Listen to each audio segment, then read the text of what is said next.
مجھے سمجھ نہیں آتی کہ جو لوگ یہ بات کہتے ہیں کہ یہ ایک امن منصوبہ ہے، یہ امن کی طرف ہم جا رہے ہیں، اس سے بڑا دھوکہ دنیا میں ہو نہیں سکتا۔ مجھے بتایا جائے کہ صرف ایک سمپل، آپ کہتے ہیں جی 26 یا 28 یا 30 یا 40 جو ہے بندے وہ حماس ہمارے حوالے کر دے، لیکن جو 1 لاکھ سے زیادہ شہید ہوئے ہیں غزہ میں، جو بچوں کو، معصوم بچوں کو مارا گیا ہے، ان کی شہادت کے بدلے میں کیا ملے گا؟ کیا ان کی شہادت کے بدلے میں ٹونی بلیئر کی قربانی ہوگی؟ کیا جو عالمی عدالت نے ٹونی بلیئر کہہ رہے ہیں نیتن یاہو کی قربانی ہوگی؟ کیا جو عالمی عدالت نے سزا سنائی ہے اسے، کیا اس سزا پہ عمل ہوگا؟ کیا پوری دنیا کے اندر جو مظاہرے ہوئے ہیں، پوری دنیا نے اسے کہا ہے، اسے برا کہا ہے، کیا اس پہ عمل ہوگا؟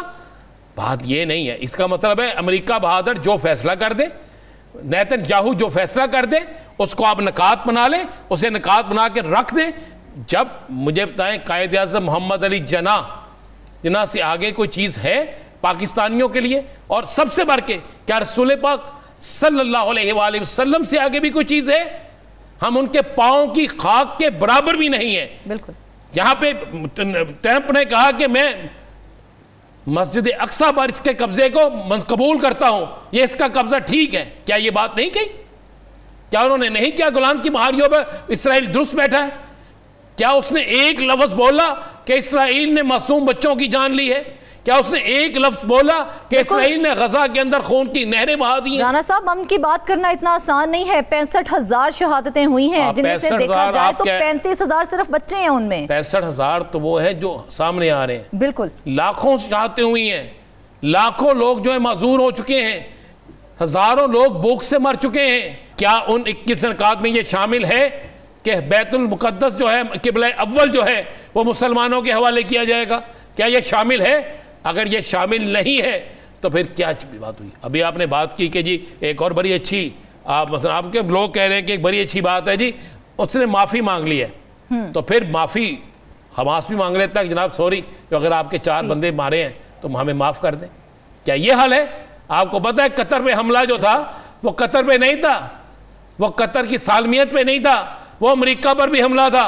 امریکہ ٹھیکیدار تھا، وہاں پر بیٹھا ہوا تھا امریکہ وہاں پر۔ رانا صاحب، وائٹ ہاؤس میں بیٹھ کے معافی مانگی گئی ہے نیتن یاہو کی جانب سے۔ وہ معافی نہیں مانگی گئی، وہ پری پلان سارا کچھ کیا گیا ہے، پری پلان کیا گیا ہے۔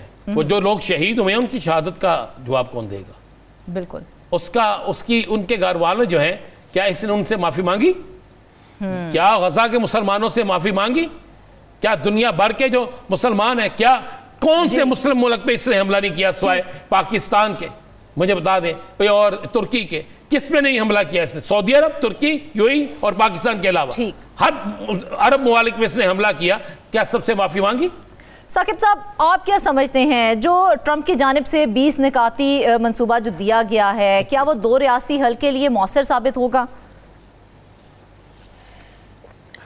ایک تو جو پاکستان کے حوالے سے اس کو دیکھنا جو ہے وہ ضروری ہے کہ پاکستان کی انوالومنٹ اس معاملے میں بظاہر ایسے لگتا ہے کہ کافی زیادہ رہی ہے، یا ان پٹ جو ہے پاکستان کی باقی مسلم ممالک کی طرح اس میں رہی ہے۔ جو امریکی صدر ٹرمپ جو یہ سامنے لائے ہیں یہ منصوبہ اور جو نکات جو ہے وہ سامنے آئے ہیں، لیکن اس میں بہت اہم سوالات موجود ہیں۔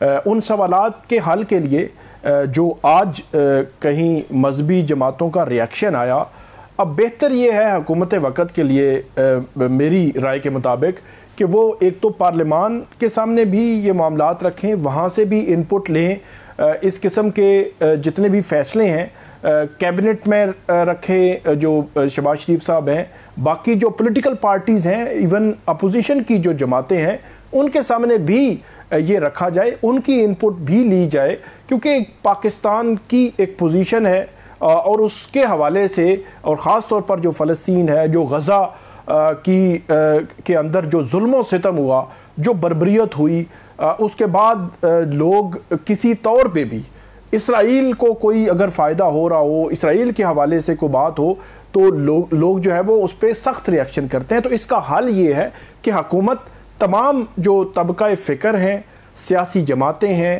پارلیمان ہے، کیبنٹ ہے، سب کو جو ہے وہ اس پہ بریف کرے ان سے بھی سجیشنز لی جائیں اور اس کے بعد جو ہے میرا خیال میں آگے بڑھا جائے. اگرچہ پاکستان نے اس کی حمایت کر دی ہے, اب وہ عملی طور پر کتنے آگے جائیں گے. پھر ایک اور بات ہے, اس سارے معاملے میں حماس کہیں نہیں ہے.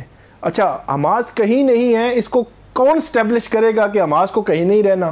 پھر وہاں پہ سیکیورٹی کے لیے ہم جو غزہ میں اگر فورسز جس طرح اسحاق ڈار صاحب نے کہا کہ انڈونیشیا کی آئی تھنک کہ 20,000 انہوں نے کہا کہ وہاں پہ سیکیورٹی فورسز وہ جو ہے وہ بھیجنے کے لیے تیار ہیں. تو اس طرح کی جو جتنی بھی ڈیولپمنٹس ہونی ہیں مشرق وسطیٰ میں, بے شک مسلم ممالک کے ساتھ پاکستان جائے, لیکن تمام جماعتوں کو, حکومت کو, اتحادیوں کو آن بورڈ ضرور لیں اتنے بڑے فیصلے کرنے. اور اس میں ریاکشن مجھے ایسے لگتا ہے کہ یہ ریاکشن آہستہ آہستہ بڑھے گا, کیونکہ بہت ساری چیزوں میں ابھی کلیئرٹی بھی نہیں ہے, کچھ چیزیں مبہم ہیں اور ایسے لگتا ہے کہ اسرائیل کی طرف زیادہ اس کو کہیں نہ کہیں فائدہ جو ہے وہ ہو سکتا ہے. اور جو غزہ میں لوگ ہیں, فلسطینی اتھارٹی ہے, ان کو کیسے جو ہے وہ اکوموڈیٹ کیا جائے گا, کیسے اس کا مستقبل ہوگا, کیسے آباد کاری ہوگی غزہ میں. جو وہاں پہ ایک تو بربریت ہوئی, وہاں بالکل ملیہ میٹ کر دی گئی عمارتیں ساری,